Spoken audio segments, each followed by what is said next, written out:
Estado y propone la extensión a escala planetaria de jornadas de protesta en todo el mundo.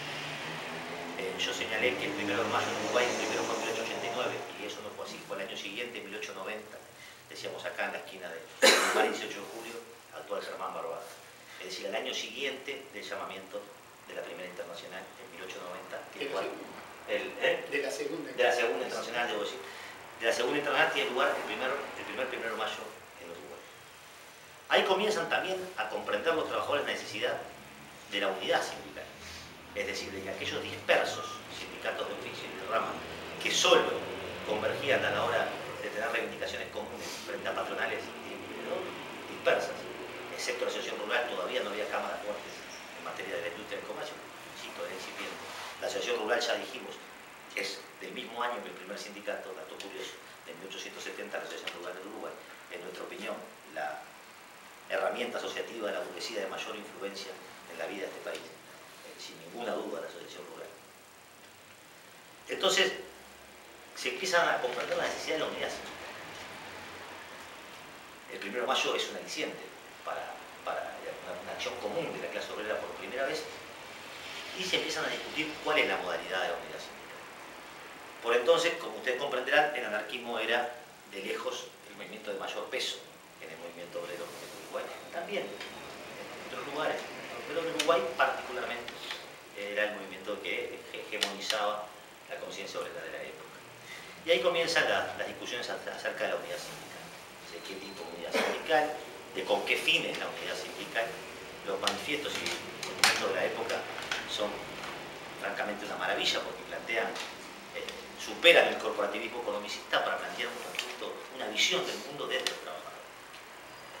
Eso lo vamos a ver más adelante, pero la creación de la FORU plantea el problema hasta de la religión en los documentos del movimiento sindical. El documento de la FORU que dice: somos en gobierno libertario, en propiedad comunista y en religión ateístas. Eso lo ateístas, o así lo decían ellos, ateos, ya conocemos hoy. Eso lo votaban en los congresos de los trabajadores. Tener en cuenta qué cosas se discutían en el Amanece el ocaso del siglo XIX, el amanecer del siglo XX. ¿No? Uruguay, decíamos, lo gobernaba Lindolfo Cuesta, después viene el primer vallismo y el levantamiento de Valle, el levantamiento de Sarabia en 1904. La llegada al gobierno del primer vallismo, José Valle Ordóñez, da un impulso decidido a la participación del Estado en la actividad económica, multiplica la actividad comercial y genera, por consecuencia, el ámbito propicio para la multiplicación casi que exponencial de la clase trabajadora. Hay un dato que después vamos a revisar, pero en el censo de 1908 se confirma por primera vez la primacía de la población urbana respecto a la rural. Es decir, ahí se produce un éxodo extraordinario de gente del campo a la ciudad, en ese periodo, ¿no? Desde el principio del siglo XX hasta 1908-1910, que vienen a emplearse de mano de obra en la industria. Lo que da también, naturalmente, un nuevo vigor al movimiento obrero de la época, que se encuentra con decenas de miles de nuevos trabajadores criollos y de trabajadores inmigrantes que, como decíamos, eran portadores de aquel bagaje experimental, de aquellas experiencias de lucha. No es casualidad, además, que el primer sindicato haya sido el más influyente de la época, el sindicato de arte gráfico, que eran los tipógrafos, los que por la propia especificidad de su tarea estaban en contacto con el mundo de las letras, es decir, ¿no? Eran individuos que necesariamente eran portadores de niveles culturales superiores a los restos de la clase obrera. En 1905 se funda en Uruguay lo que podríamos denominar, grosso modo, la primera central de trabajadores, que es la Federación Obrera Regional del Uruguay, la FORU, Obrera Regional, FORU del Uruguay, la FORU, Federación Obrera Regional del Uruguay. En 1905, 32 sindicatos forman esa federación. En Argentina existía la FORA, la Federación Obrera Regional Argentina, todos tributarios del mutualismo burgoñano y anarquistas todos. Y comienzan, bueno, desde su propio proceso fundacional, con dos planteos fundamentales: la extensión de la FORU al conjunto de otros sindicatos existentes que no habían adherido a esta primera central, y la conquista de las 8 horas de trabajo como elemento determinante. Vamos a ver cuál es el proceso de conquista de las 8 horas de trabajo en Uruguay, que en general la historia oficial, la historia del servicio de la clase dominante, la historia que subordina el papel de los trabajadores, nos presenta que las 8 horas fue algo así como una regalía graciosa del gobierno de Valle, que este hombre en la noche de insomnio dijo que horrible que los trabajadores trabajen 16 horas y al día siguiente se levantó y mandó al Parlamento una ley de 8 horas. Eso no es así. La ley de 8 horas ha costado en este país como sangre de trabajadores, muchos trabajadores, y en todo caso de concesión no tiene nada. Ha sido arrancada por el heroísmo de los trabajadores durante décadas. El primer proyecto de ley de 8 horas en este país lo presenta un diputado colorado de nombre Ricardo Areco. Vean usted los apellidos. De nombre Ricardo Areco en el año 1904. No prospera, no consigue los votos en este momento. Al año siguiente son los blancos. Carlos Rollo, los dos jóvenes blancos, Carlos Rollo y Luis Alberto de Herrera, los que presentan un nuevo proyecto de 8 horas. Tampoco prospera en el Parlamento. Estamos en 1905. En 1913, la Cámara de Diputados, en mayo de 1913, aprueba un proyecto de ley de 8 horas. Y en noviembre de 1915 lo aprueba el Senado.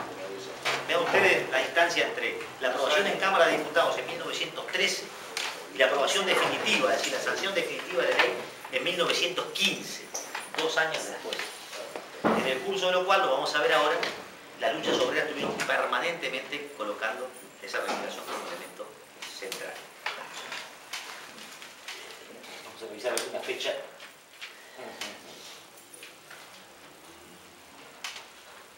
Bueno, un año que merece particular destaque es el año 1911, por dos cosas. Hasta ahora decíamos que la FORU era la única central que existía. Hay en ruptura con la FORU. Aparece la UGT, Unión General de Trabajo.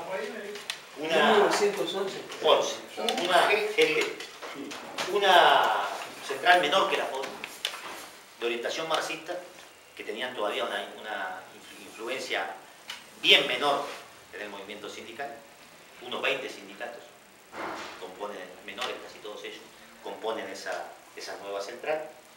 Y luego aparece también en el mismo año la UDC, Unión Democrática Cristiana, una central de trabajadores cristianos, una operación de la Iglesia que bueno, sobrevive hasta el día de hoy algunas expresiones de la Iglesia del movimiento sindical, de la Iglesia Católica. Con 8 gremios fundan la UDC.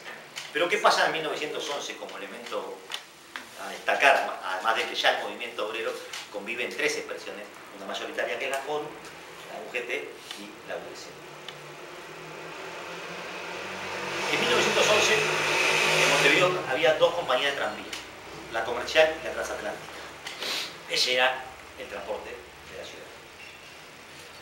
Los dos gremios eran parte de la FORU y eran gremios muy combativos.